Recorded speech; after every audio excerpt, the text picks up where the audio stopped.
Today is the most auspicious appearance day of Lord Ramachandra. Lord Ramachandra is also called Maryada Purushottam. His mission was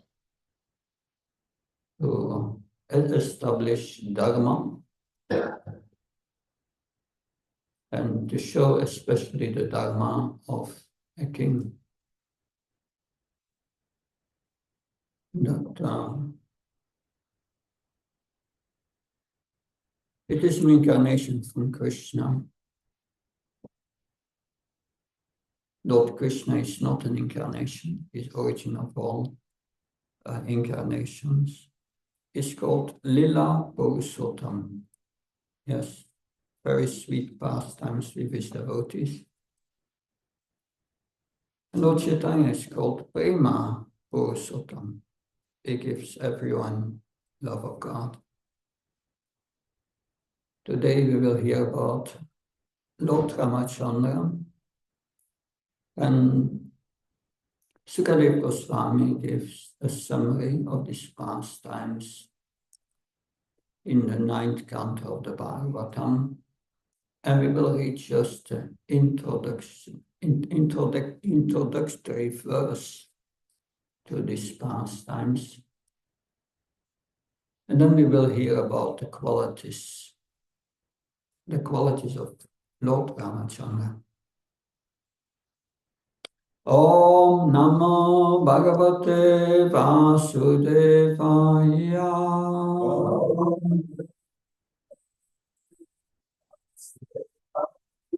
Om Namo Bhagavate Vasudevaya.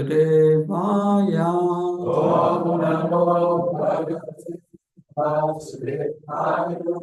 Om Namo Bhagavate Vasudevaya. Om Namo Bhagavate Vasudevaya. Narayanam Namaskrityam Naram Cheva Narottanam Devim Saraswatim Vyasam Tato Jamudiyayat Nastave Shivabhatresu Nityam Bhagavata Shivayam Bhagavati Uttamasloke Bhaktir Bhagavati Naistike. So, Canto 10 of Srimad Bhagavatam, Canto 9 of Srimad Bhagavatam, Chapter 10, Text 3. Dasyano Charitam Rajan Rishibhish Tatvadakshibhe Shrutam me vanitam bhore Vayasita patermo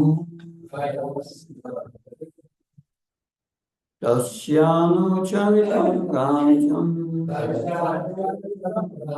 Rishibhistat vadakshtibe Shrutam me vanitam bhore Vayasita patermo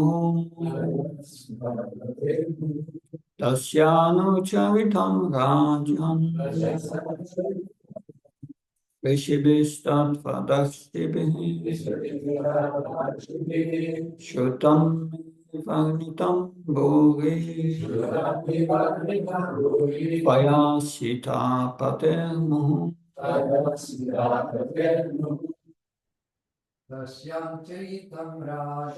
Dasyano charitam rajam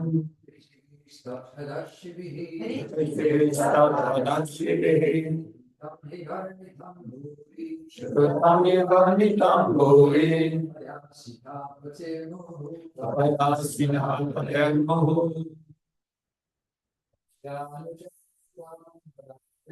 Dasyano charitam rajam Vadakshtibe Shrutam Nivanitam Bhuri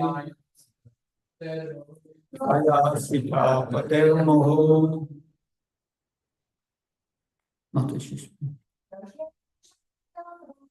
Tasyana Charitam Rajan Rishibhishtapadashibi Shrutam Nivanitam Bhuri Ayasita Patel Moho. Tasyami Charitam Rajan Rishibhishtapadashibi Shrutam Nivanitam Bhuri Ayasita Patel Moho. Tasyanucharitam rajam Yashivitatvadashivi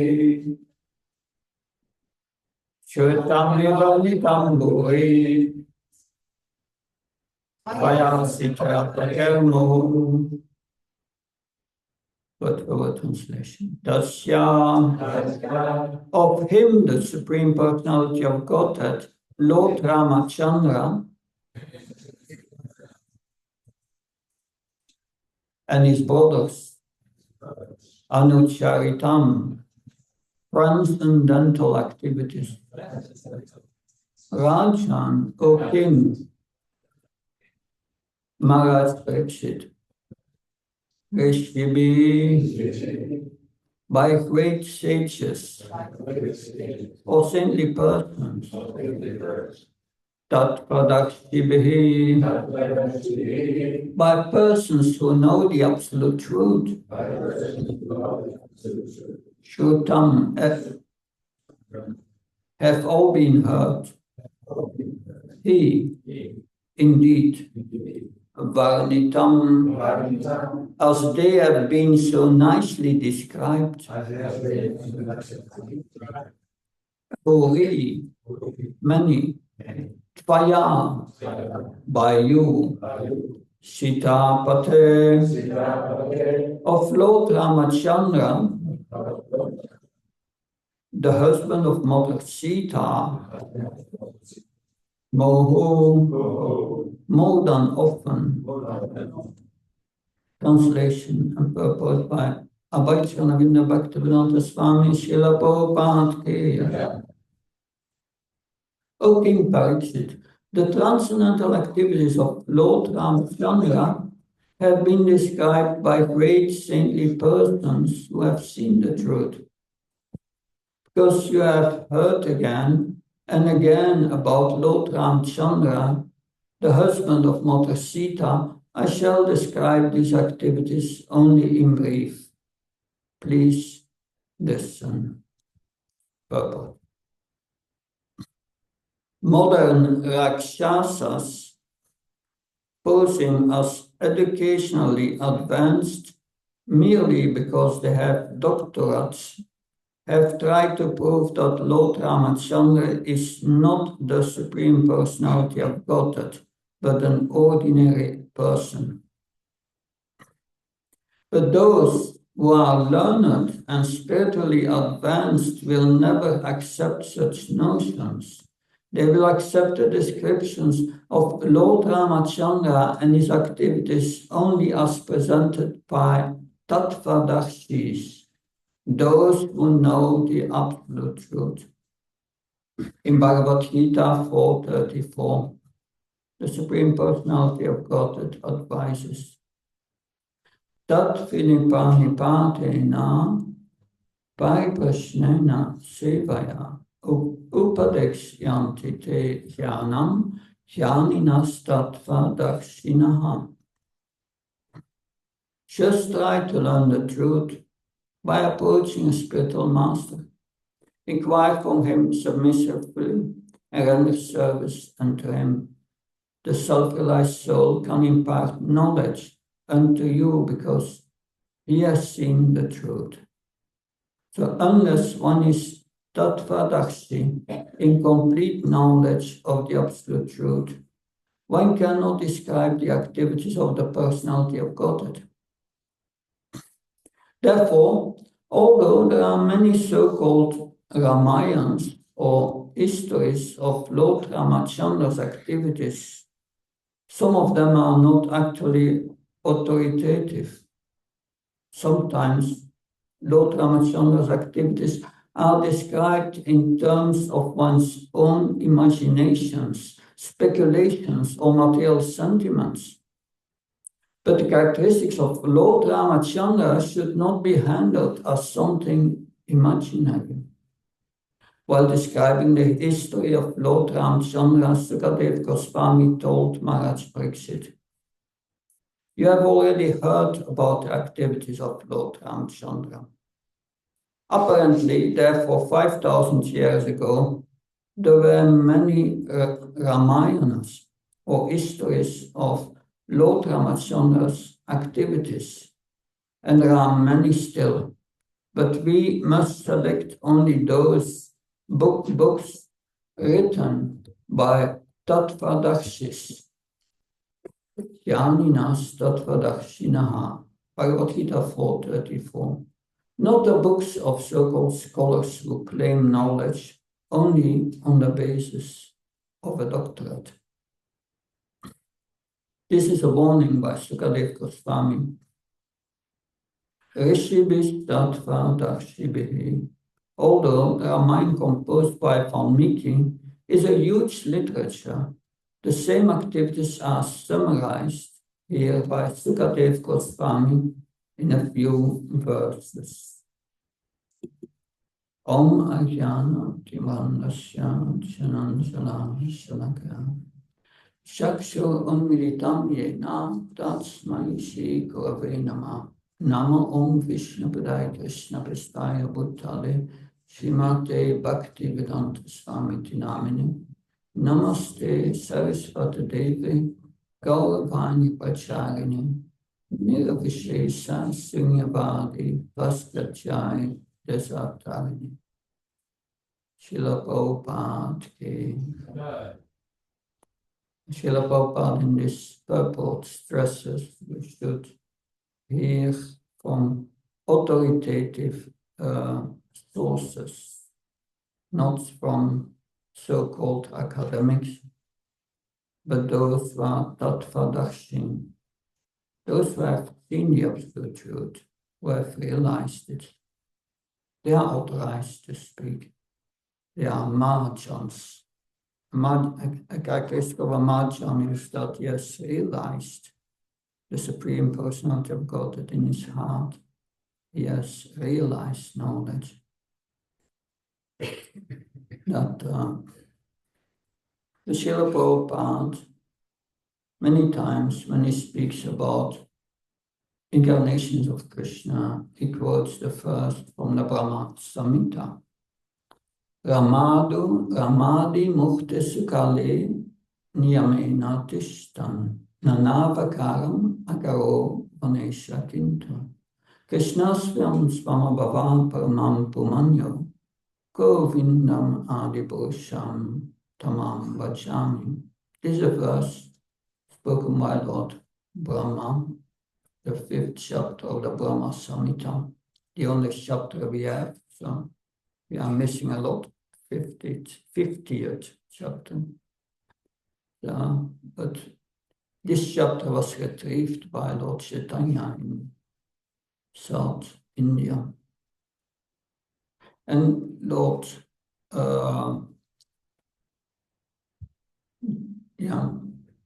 Brahma says, "I worship Govinda." The primeval Lord also manifested himself personally as Krishna and the different avatars in the world in the forms of Ram, Nrsimha, Vaman, etc. as his subjective portions. So that means that each avatar has a particular purpose, that a particular mission, a form in which this avatar exists eternally in the spiritual world, because they are eternal, these expansions. That so the scripture describe the Supreme Lord as one who possesses all opulences in completion, perfection. So Srila Prabhupada explains that we as living entities, well, the living entities means demigods or humans, they have only a fragmental portion of the Lord's potency. But the Supreme Lord manifests these potencies unlimitedly. So when he descends in the material world, he manifests these qualities as much as necessary for his pastimes. And this for the achievement of a purpose for which he has descended. So we cannot judge the power of the Lord by the fact that he just built a bridge across the ocean. No, that because in the purport of the verse we read, Srila Prabhupada speaks about academics, but factually the scriptures, they prove the extraordinary power of Lord Ramachandra, which proves that he is the Supreme Personality of Godhead. But just building a bridge across the sea, that's not his greatest power. Well, this is power of building a bridge across the sea. Well, what is that compared to the power of God? So the power Lord Ramachandra displayed was only a tiny portion, insignificant portion of his power.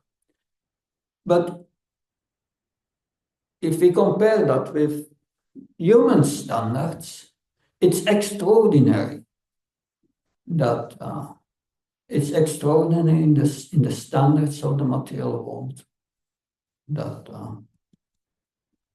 So why does Lord Ramachandra comes and why does he perform these pastimes? One reason is by his activities he reminds those who are faithless that apparently appears as a human being, which is very sweet, that enhances the sweetness of its pastime. But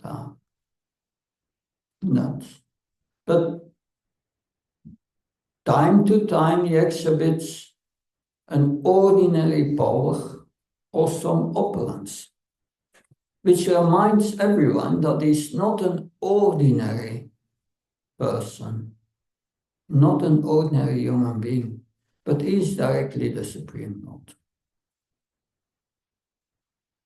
It was Parasara Muni. It's mentioned in the Vishnu Purana. He described 6 opulences of the Supreme Lord.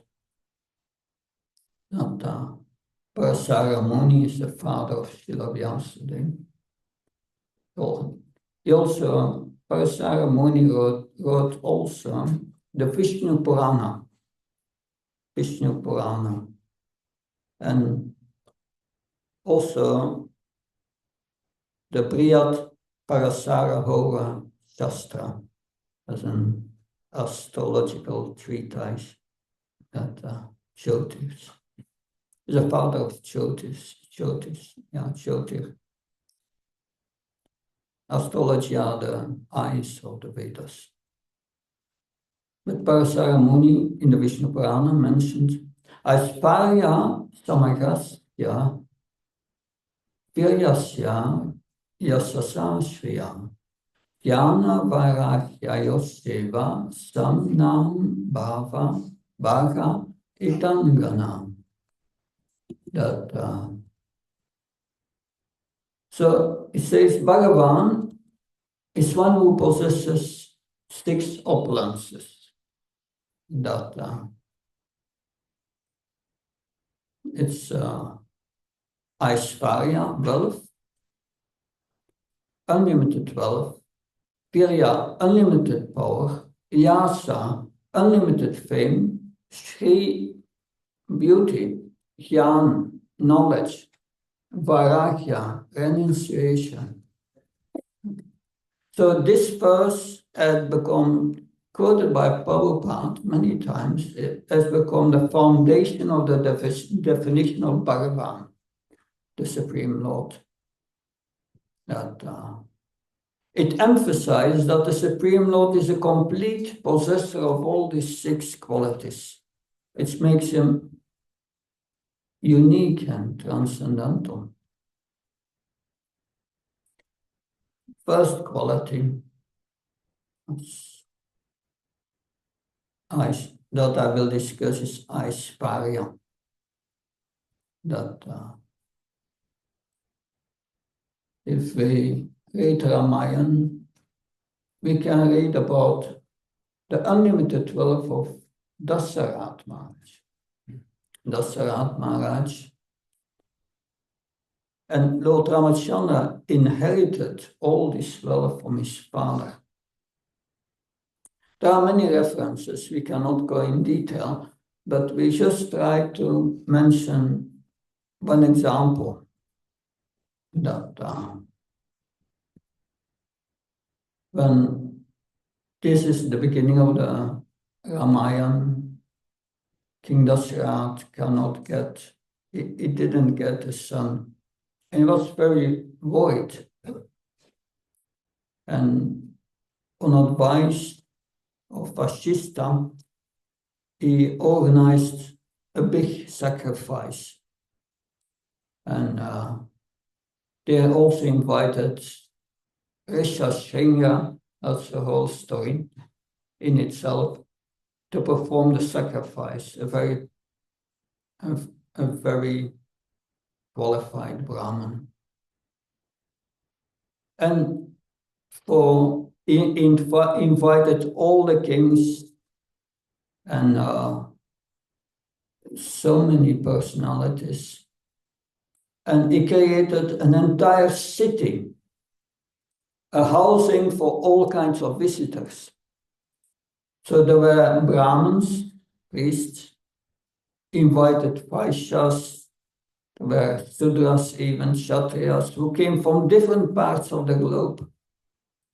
That we see at the Kumbh Mela, they created a city out of nothing just for the festival. That King Dasarat created an entire city. That and he all accommodated them very suitably and comfortably. For the function, he set up a city for these hundreds and thousands of visitors. That and Lord Ram inherited this all from his father. He had unlimited wealth in that sense. But then he represents Vairagya. Vairagya means renunciation. That he got so much wealth for his father, but when he left for the forest, that he left it all behind. That's there we see, because we know the story, that the day before the coronation of Lord Ram, which was decided by the Brahman council and the king Dasarat,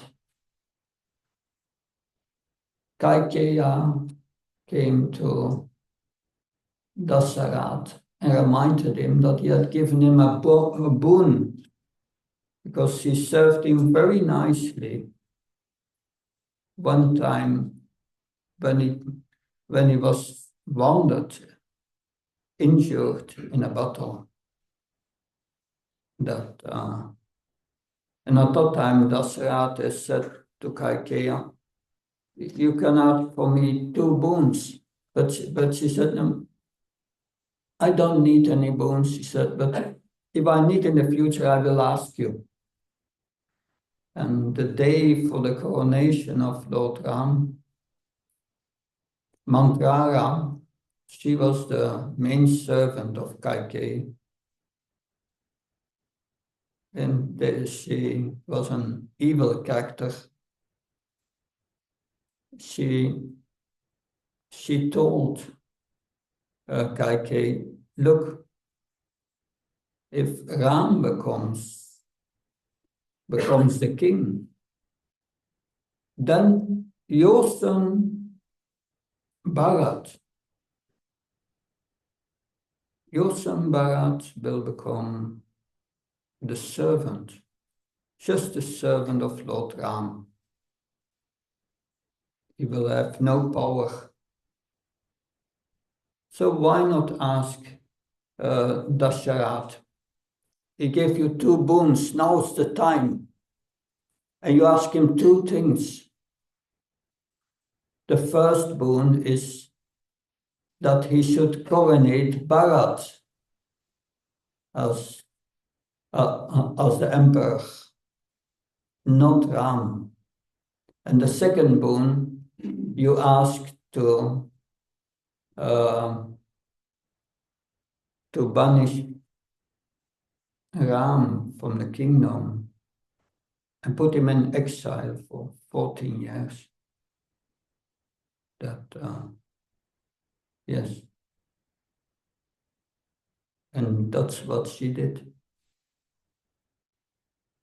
And Dasharat was completely devastated. He said, you can ask anything, but not that. He was so attached to Ram that... But then the next morning before the coronation, Lord Ram came to take the blessings of his father, Dasharat. And he saw that he was very depressed. Very depressed. And and Lord Ram asked what happened, but he could not speak. Kaikeyi explained everything what happened. And Lord Ram understood that if a Kshatriya makes a promise, that promise must be held. That's the Kshatriya spirit. You make a promise and your word, it's everything. See that also in the pastime of Bali Maharaj. Bali Maharaj surrendered everything to Lord Vamandev. He promised him three steps of land. And his so-called spiritual master Sukacharya said, don't do it, you will lose everything. Everyone was against him. Everyone was against him. The demons, his spiritual master, these Brahmins, they were displeased that, but he surrendered everything to the Supreme Lord because he had promised, I give you 3 steps, and Lord Vamandev took 2 steps, and then he asked, you broke your promise, where should I put my 3rd step? So it's so important for a Kshatriya. And look, because that's the dharma of a ruler. And that is what it is coming to teach. One of the things it's coming to teach.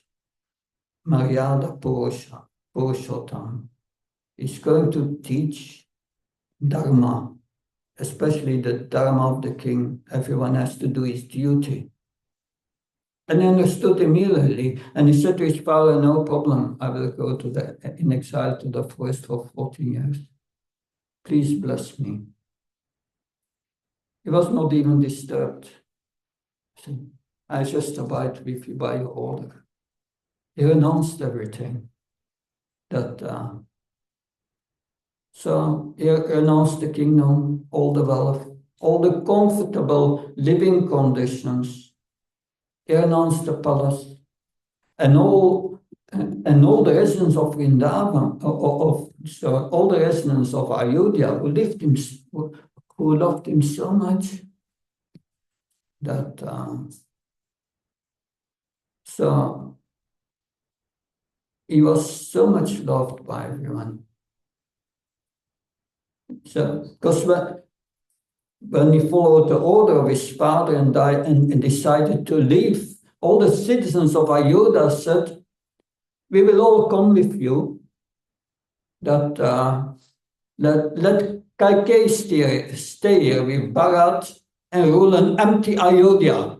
We built another Ayodhya elsewhere. We will go with you. Wherever you are is Ayodhya." So that kind of affection he had, the citizens had for Lord Ram. And he just gave it up. He lived an extraordinary, austere life. We cannot even imagine what living in the forest is like. We may have a romantic notion about living in the forest, but it's very tough. What it really means is very difficult to imagine. There are thorns everywhere. You walk barefoot. There are innumerable dangers at every step. There were different kinds of rakshasis who came. The weather conditions were hostile. There were snakes and dangerous animals that come. No comfortable dwelling place. The elements of nature are very harsh. The rain, the heat, the cold. And for having lived in a comfortable palace life, now to be living in the forest is very significant. So Lord Ramachandra gave up all of that. And he went to the forest just to uphold Dharma. But jnana, knowledge, that's another quality. Like Prabhupada explaining the purport of today, jnana does not simply refer to mundane, secular knowledge. This jnana refers to dharmic knowledge, spiritual knowledge, as we all know from Bhagavad Gita. So jnana, unless we realize it, it's not full jnana, but Lord Ramachandra's jnana was fully realized. He practiced and lived according to the principles of Dharma, is upholding the principles of Dharma and virtue. He demonstrated his realized knowledge. He was unmoved by the unlimited treaties to stay in Ayodhya. Everyone told him to go back to Ayodhya, but they would say no.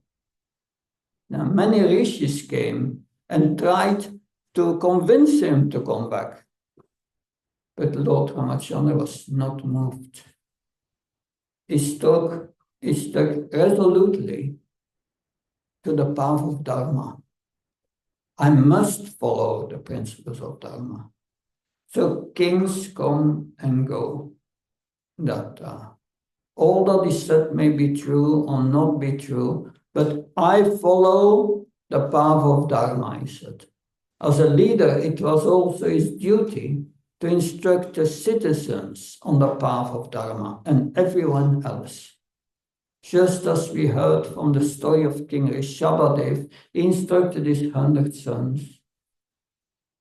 So the praja, the children, children of the king. So all the citizens, all the living entities are like children of the king, Ramachandra, Lord Ramachandra.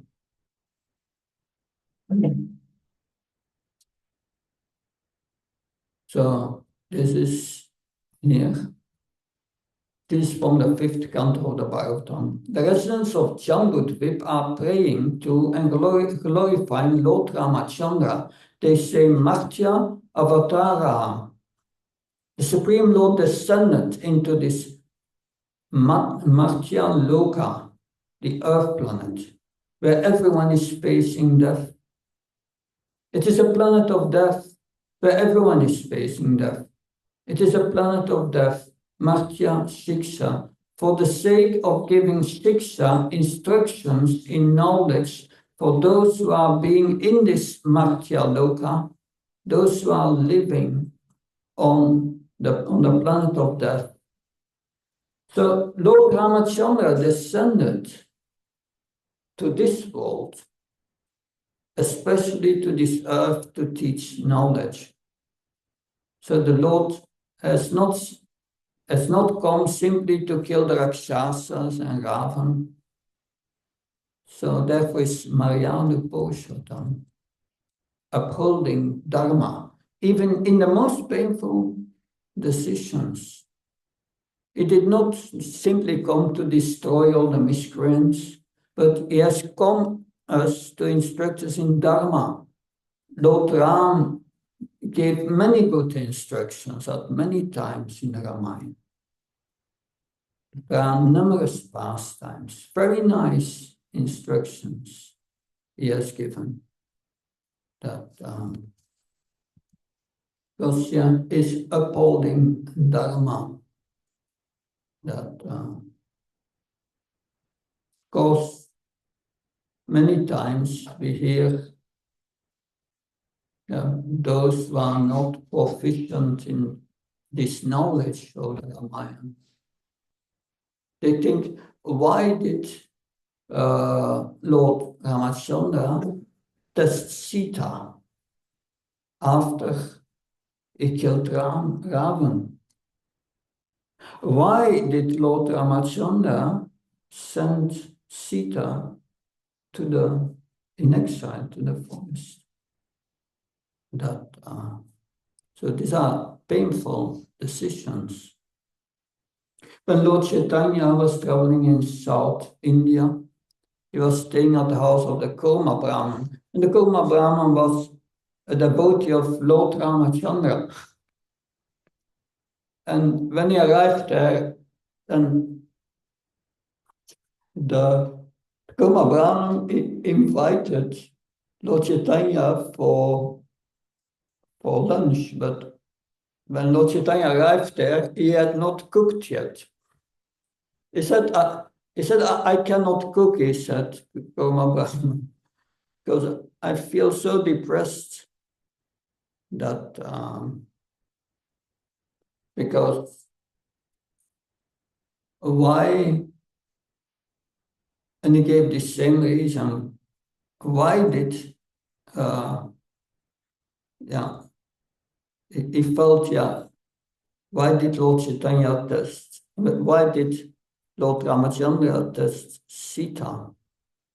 That Sita must have been polluted or influenced by Ravan. And we felt bad about it. But then Lord Chaitanya told Kurma Brahman, it's mentioned in the scripture somewhere that and that goes back, that has to do with the appearance of Lord Ramachandra. There was a great austere yogini. Her name was Vedavati. And that she was doing austerities in the Himalayas. And Ravan came there. And Ravan became attracted to her. But she was a very powerful yogini. And at a certain moment Ravan touched her hair. And just with her fingers, he cut it. And she cursed Ravan and said, I will be the cause of your destruction in my next birth. And by her yogic power, she burned her body to ashes. And she took her birth as Sita.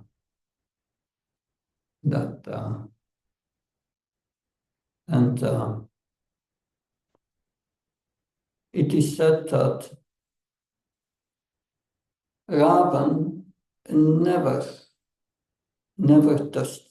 touched Sita, because when Ravan abducted Sita, he did not abduct the spiritual or the original Sita, but the Maya Sita.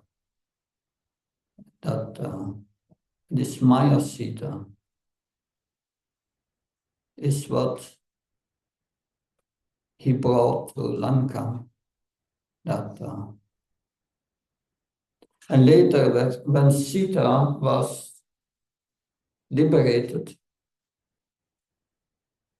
was by Lord Ramachandra. Lord Ramachandra ordered her to enter the fire to see if she was pure. And it was the Maya Sita who entered the fire, and the real Sita came out. And that's interesting. That's in the Chaitanya Charitamrita. Another quality of Lord Ramachandra is virasya, the next opulence, is strength or bravery.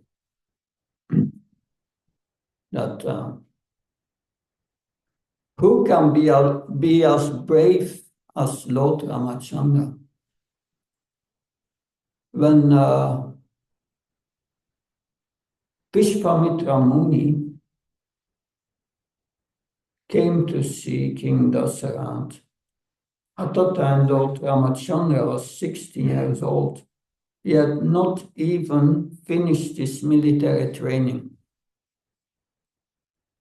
And Vishwamitra requested Dasarath, please, I want Lord Ram to come with me.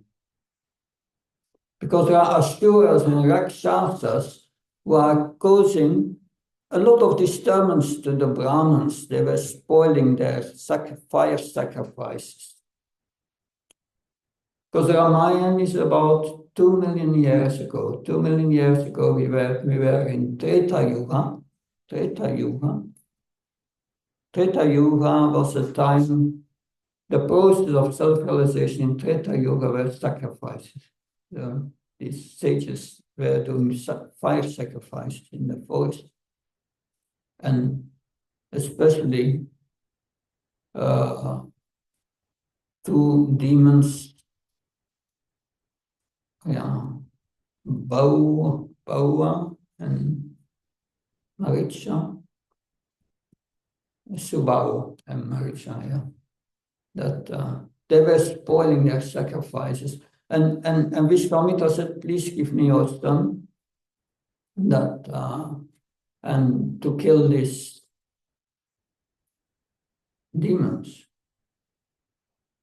But Dasarath was very attached to Lord Rama. And he said, yeah, you can ask me everything, please don't ask this, that. And Dasarath said that he has not yet finished his military training, so I will come with you.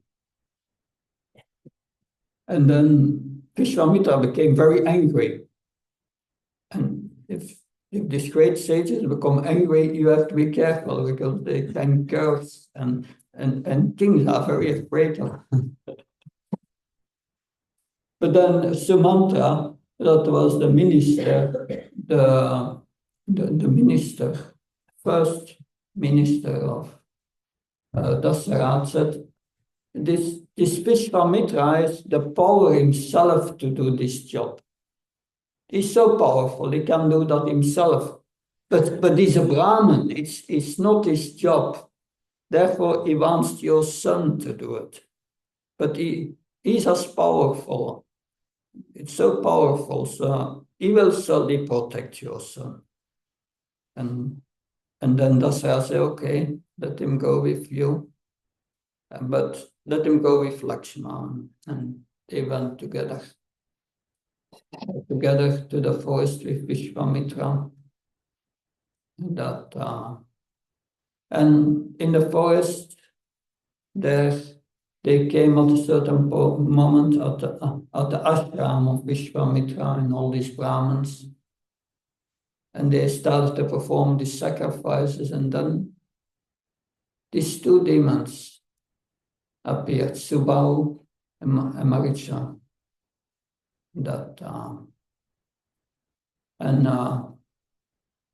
Yes, he killed so Lord Ram killed Subau with an arrow, and he didn't kill Maricha. Yeah. Maricha was shot by an arrow, but he was not killed. He was dispatched far away in the ocean, about 800 yojanas. 800 yojanas. I think a yojana is 12 kilometers. Eight is okay, that's about 7,000 miles. That's some miles, get it? That's a long flight.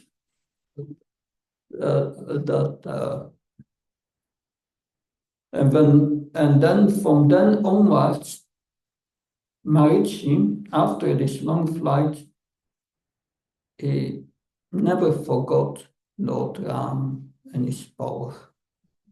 And it said, there's an English saying, you put a fear of God in someone. So that was never more true than for Maricha. He was terrified later when Ravan approached Maricha with his evil plan to abduct Sita Devi. So Maricha was horrified. What are you saying? I'm not able to sleep at night since that happened. I have nightmares. You don't know what Lord Ram's prowess is. He went on speaking like that. So Ravan gave him two choices. Either you die at my hand or you die at Ram's hand. And so Marichi had been absorbed in thinking of Lord Ram for a long time before. And he thought, that he could understand the virtue of Lord Ram. And he could also understand the lack of virtue of Ravan. So he decided better to die at the hands of Lord Ram. Of course, we know that when Lord Ram entered the forest of Dandakaranya, that there's a relation with Suparnaka. That's the next part of the next opulence that we will discuss. But in Dandakaranya, he killed 14,000 Rakshasi demons in just 2 hours, completely alone. There's no human being who can do that. Yes. Single-handed, he was working with his bow faster than the wind, and he disseminated the entire crowd of 14,000 Rakshasas in 2 hours' time. And when Suparnaka, the sister of Ravan, heard this, because she was nearby, because it was because of her that all these Rakshasas came, she ran back to Ravan. And that is how the entire story of the abduction of Sita started. Ravan started sending orders, and eventually Ravan made his plot to kidnap Sita Devi. So at numerous occasions like this, Lord Ramachandra demonstrated his power, his strength. Now, the next quality we can discuss about Lord Ram is Yasya, his fame.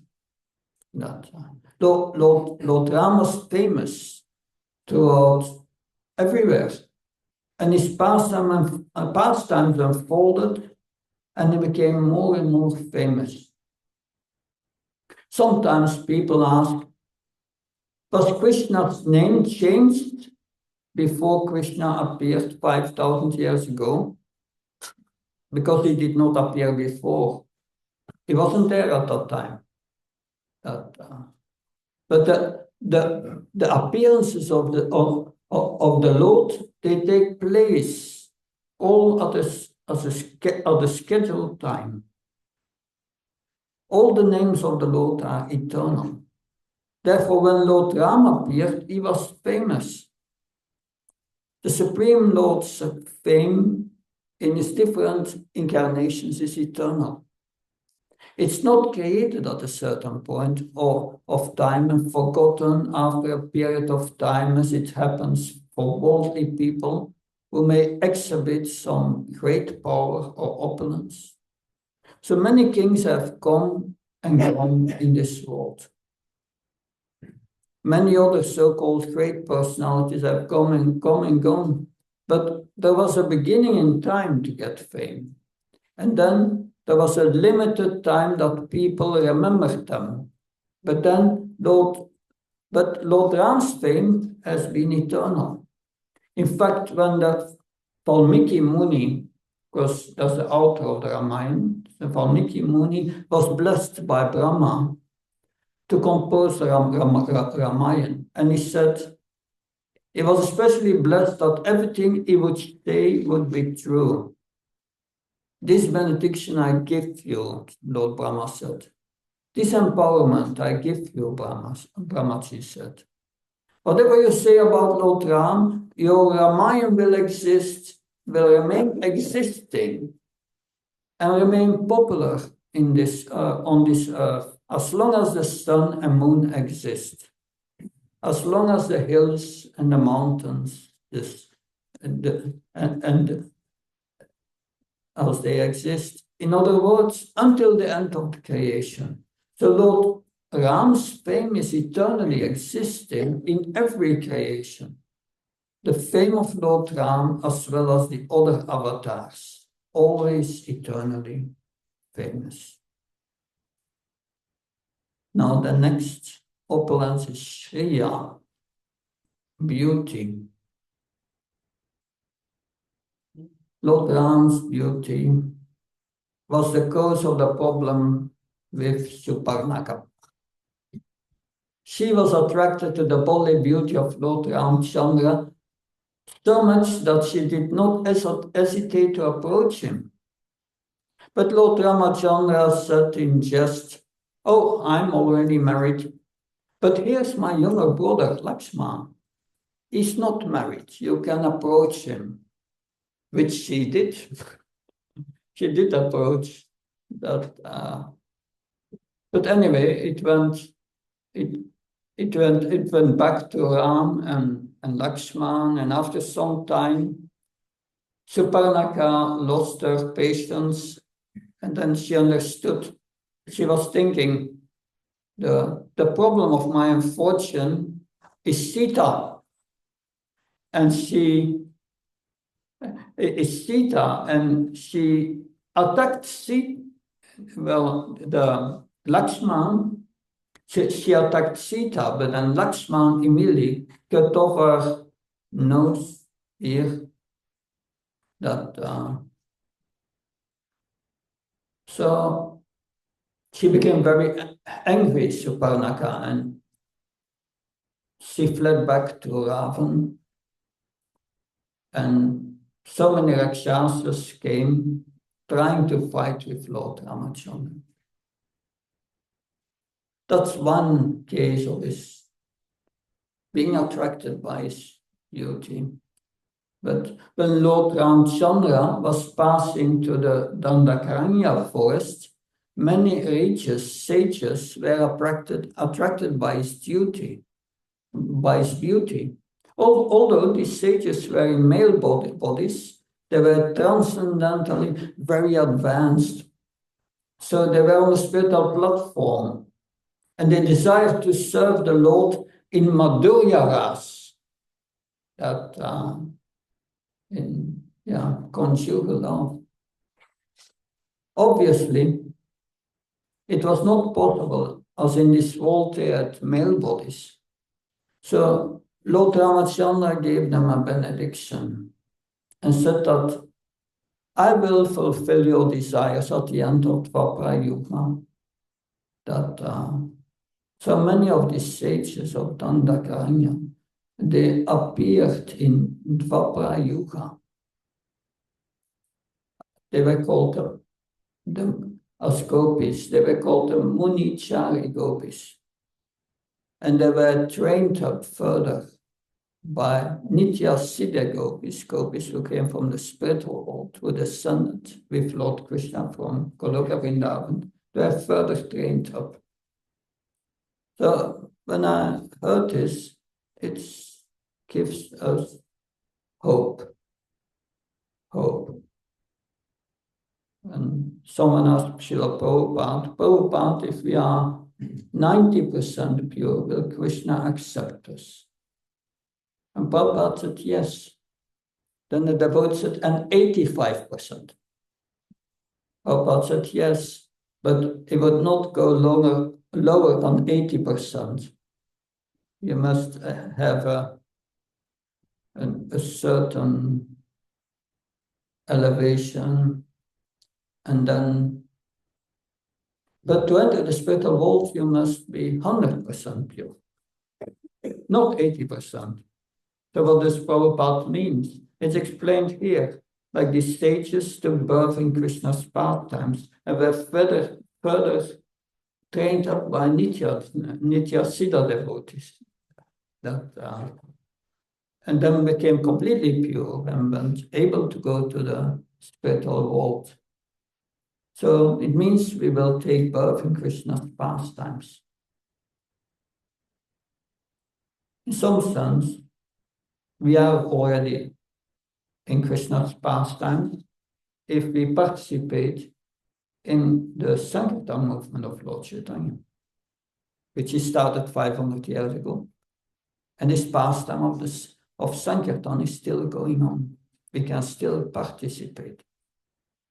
So that's our great fortune. Of course, when back to Lord Ramachandra, when Lord Ramachandra was there, and after killing these demons, Subhahu and Maricha, when he dispatched him, then Vishwamitra went with Lord Ramachandra and Lakshman to the palace of the king of Mithila. Who is the king of Mithila? That's mentioned in Bhagavad Gita. Krishna is not forgotten in Bhagavad Gita. In Bhagavad Gita, Krishna speaks about King Janak, who attained perfection just by performing his duties, King Janak. That is also called Shanaka Marjan. He's one of the 12 Marjans. And there he had his daughter Sita, but King Janak knew my daughter is the goddess of fortune. He was aware of that. So he wanted her only to marry Narayan, the Supreme Lord. So he devised a test. There was the big bow of Lord Shiva, and one who could lift this bow and string it, he would gain the hand of Sita. Of course, there at so many kings came, tried to lift his bow, but nobody could. But Ram, with one hand, lifted the bow, and he was stringing it, and it broke. The bow broke. And then he was married with Sita. But also in Mithila, when Lord Ramachandra arrived there, all the ladies of Mithila were attracted to Lord Ram. Because they had such an attraction, they were also born in Krishna's Lila, as gopis in Vrindavan. So Lord Ram's beauty is exceptional, unlike that of any other human being. When Lord Ram then went back from Mithila back to Ayodhya, on the way suddenly there was a big storm, and suddenly a fierce personality appeared with a bow. And this fierce personality was Parasuram, who appeared, he was a Sakyavesa avatar. Sakyavesa means he was empowered by the Supreme Lord to kill all these Kshatriyas who were misusing their position, who did not their duty but acted out of enjoyment. He killed 21 generations of these Kshatriyas. And he appeared before Lord Ram. And Dasharat wanted to say something, but Parasuram was addressing immediately Lord Ram and said, you broke the bow of Lord Shiva. That's a great offense. No human being is allowed to do that. But he said, this is the bow of Lord Krishna. I give you this bow. Try to string this bow. And then it is said, Lord Ram took the bow, but took all the power away of Parasuram. And Parasuram became an ordinary human being without any power. So he is the Supreme Lord, the source of all powers. So we have discussed Lord Ram, his Vairagya, his renunciation, his Jnana, his realized knowledge, his bravery, his power, his fame, his beauty, his knowledge, his renunciation. They are all incomparable. And therefore it's easy to understand how he is the Supreme Lord. And Lord Ram and Lord Krishna, according to Srila Rupa Goswami, he says they are very special. Because they come to the human society and act in endearing ways. It are human-like ways. And that increases the sweetness of the pastimes manifold. And he gives shelter to all these devotees, all those who come to his shelter. In Chaitanya Charitamrita, we find a verse of the Valmiki Ramayana quoted by Sri Chaitanya Mahaprabhu. And this verse demonstrates how the Supreme Lord is always merciful and easily gives shelter to all those who came in that spirit. And the verse is as follows. He says, I take this bow It is my vow that I will give fearlessness to those who have taken one-time shelter of me by saying, I'm yours, my Lord. The Lord will never turn away. He will always give them shelter. So we can all try. So please repeat, I am yours, my Lord. So tell me what's happening. So in this regard, this was spoken by Lord Ramachandra to Vibhishan, that Vibhishan was the brother of Ravan, but he was a pious brother. And he left his brother because he was not in agreement with his plans. And he came to Lord Ramchandra.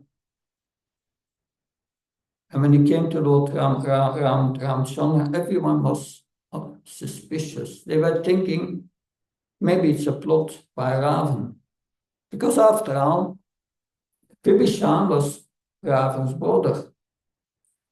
So there were much animated discussions among the generals of the monkey army of Lord Ram, and many objected. But Lord Ram overruled them and he established his principle of mercy.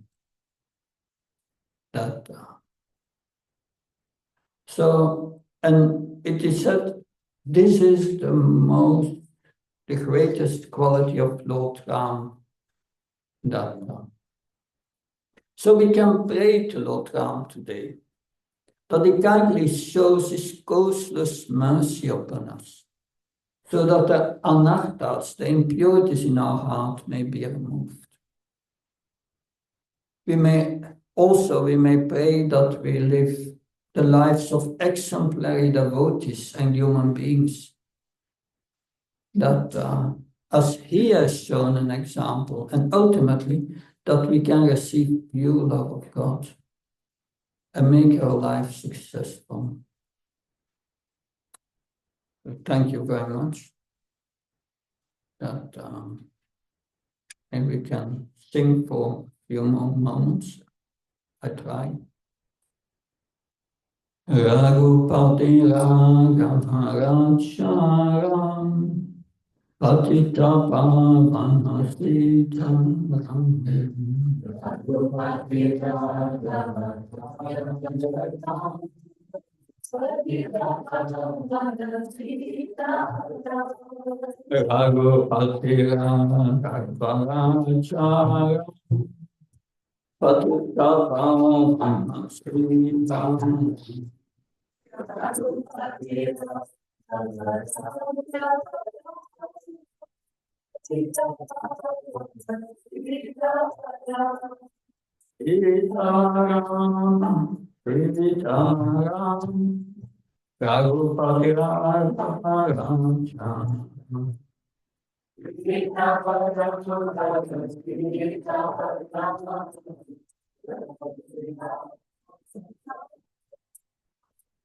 Raghupati Raghavaracham. Patita Pavana Sitaram.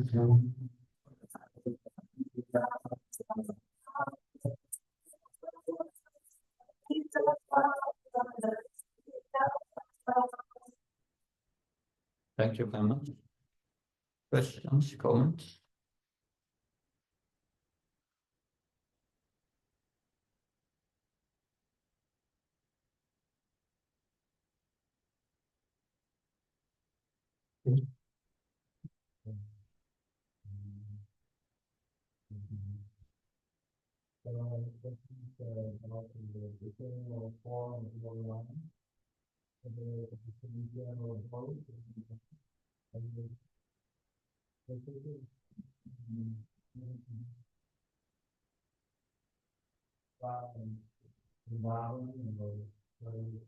Yeah, so the question is, there is an eternal Ayodhya Dham. Where is it situated? Ayodhya Dham is a planet in the Vaikuntha Lokas that is especially mentioned in the Brahma Samhita. We are in Devi Dham here. And Devi Dham is the abode of Maya, the material worlds. And then you have the Brahmajyoti, which is a space between the spiritual world and the material world. Thus, the destination of the impersonalist who want to merge with the Brahmajyoti. And then beyond that, you have Vaikuntha Loka. Vaikuntha means Vai without Kunta, without miseries. No miseries there. Eternal life. Everyone is conscious that the Supreme Lord, that Lord Narayan is the Supreme Lord. And they serve him in awe and reverence. So there are innumerable planets, but one goes to a certain planet because they are attached to the Supreme Lord in a certain form or mood. So like that is Lord Ramachandra has his own planet, Ayodhya, where also, of course, Hanuman resides. But you have also a planet where you have Dvaraka, where the Lord is also served in great opulence. There's the opulence of Lord Jagannath. And that you have also a planet of Vamandev. So all these Lila avatars, they have their own planet there. But the characteristic of the Vaikuntha planets is that everyone is in awe and reverence for the Supreme Lord, because they understand he is the source of everything. He's the greatest personality. So they are all acting as servants of the Lord, Dasyaras. But beyond, that is the spiritual world, Vaikuntha. But beyond this spiritual world, the highest realm, or in other words, the highest realm of the spiritual world is Goloka Vrindavan. And that in Goloka Vrindavan, everyone serves the Lord in a more intense mode of love. They see the Supreme Lord as their friend, means they think the Supreme Lord is equal. They don't see him as a Supreme Lord. Or more intense is they think that the Supreme Lord, they live in a relationship with Krishna that is my son. Or even more intense love. Krishna is my lover, like the gopis. So that's Goloka Vrindavan. And according to our consciousness, we can go to a certain planet in the spiritual sky, or we can go to Goloka Vrindavan. But we have all our original position is called Svarup. Lord Chaitanya said, Shivera Svarupa Roy Krishna Nityadas, we are the eternal servant of Krishna. That's our Svarup. But what kind of servant? That will be revealed when our heart is pure, when we attain liberation. Then real spiritual life begins. And we become attracted to a certain mood. And at the time of Lord Chaitanya, and that's interesting, there were these different moods. Also, although the predominant mood of our acharyas was in conjugal love, the other moods were also there. Like you had Murari Gupta. Murari Gupta was a Ram Bhakta. He was always chanting Ram, Ram, the names. And Lord Chaitanya said, it's better you chant the name of Krishna, the Hare Krishna mantra. So, and Murari Gupta tried, it took that instruction at heart, but then the next day he came to Lord Chaitanya and said, I tried to chant the names of Krishna, but I could not do. I'm too attracted to Lord Rama, he said. And Lord Chaitanya said, yes, you are Hanuman. So he was destined to go.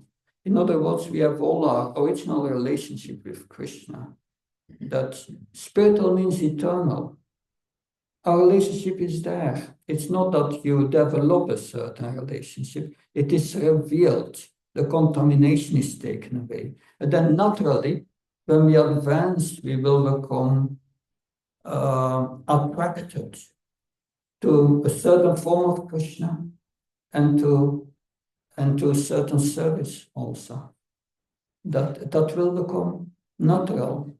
And I remember always, we learn also from so many people, also so many advanced devotees in our movement. And at a certain moment, I heard Ramakrishna Maharaj say that even if you are not completely pure, but you come to liberation, nistha, this attraction will start already.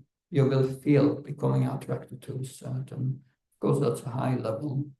And that does that help to understand? Thank you.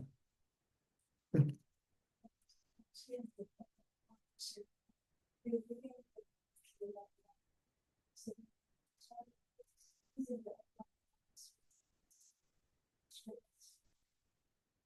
Which is not in line. Yeah, you have Valmiki, you have Tulsi's version, and so on. Some are influenced by impersonalism. And that's what Prabhupada also warns us, that we read right version, Valmiki's version represented by Vaishnavas. And that's important. Unfortunately, that is there, yes. Yeah. But devotees, there are now many Ramayans, many translations that I read Ramayana, and then I read again Purna Pragya has written a beautiful summary of it, or retold, he calls in English, very nice. I read also a rendition of a devotee in French. I read it in French, also very nice. And it's interesting. In each, you find different details. The main lines are the same, but I never read any impersonalist versions, because Prabhupada says we should not do it. We cannot say anything about that. But yeah, you have to be careful. Thank you. Yes. You mentioned that Lord Rama stick to Dharma. Dharma. Yeah, he's showing an example of it.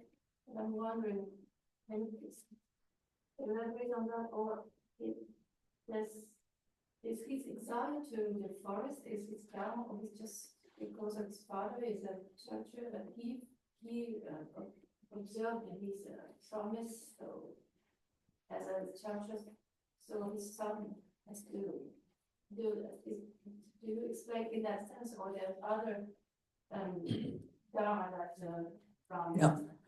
First of all, Dharma. Thank you. That I repeat the questions. I think you are asking that. Explain this Dharma a little more deeper. What are the aspects?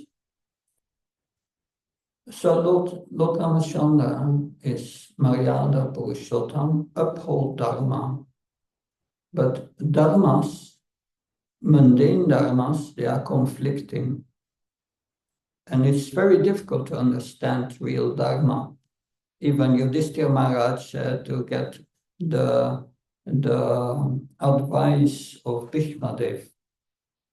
But for there are gradations in Dharma. There is the Dharma of a king, Raja Dharma.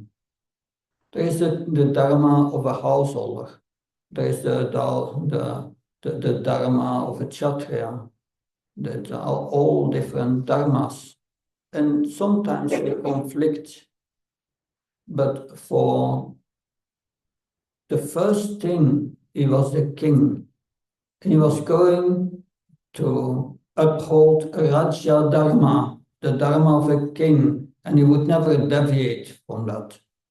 So he followed strictly the order of his father, Dasarath. That is the duty of a son, and especially the king. But also, when Lord Ramachandra, he was also concerned what the people were thinking about him. And he sent out some spies to hear from the common people what they were thinking of Lord Ram. And he came at the house of a washerman. So, and I think Lord Ramachandra incognito went himself, and he heard saying a washerman to his wife that you didn't come back this night. I don't want you anymore. That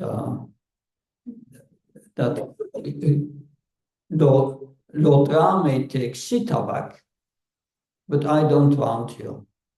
You went to the house of another man at night. Forget it. So, and Lord Ram heard this, and then he was concerned about his reputation as a king and doing the right thing, and therefore he banished Sita, that in exile. But there is also a spiritual side on it. And people don't understand that. They see only the external. But what was another purpose on the spiritual platform that's more esoteric is he wanted that separation from Sita so that there was the cultivation of a more intense love in separation. See that also in Lord Chaitanya. He came in this viraha bhav. He felt separate. He was in the mood of Srimati Radharani, feeling separation from Krishna. So by that, Sita developed, her love increased by that separation. And that's the purpose of life, to develop love of God. But those who are on the mundane platform, they see only the external and cannot understand really what happens. But his first dharma was the dharma of a king, and the dharma of a householder came second. And that is Lord Ram. He wanted to set the example for future kings that to do their dharma properly. Thank you. That's one of the most sensitive points in the pastime question. Thank you. Good. I wish you a happy Ram Navami, and let's pray to Lord Chaitanya, to Sitaram Lakshman for their mercy, and with the blessings of Srila Prabhupada. Srila Prabhupada ki, Lord Ramachandra ki.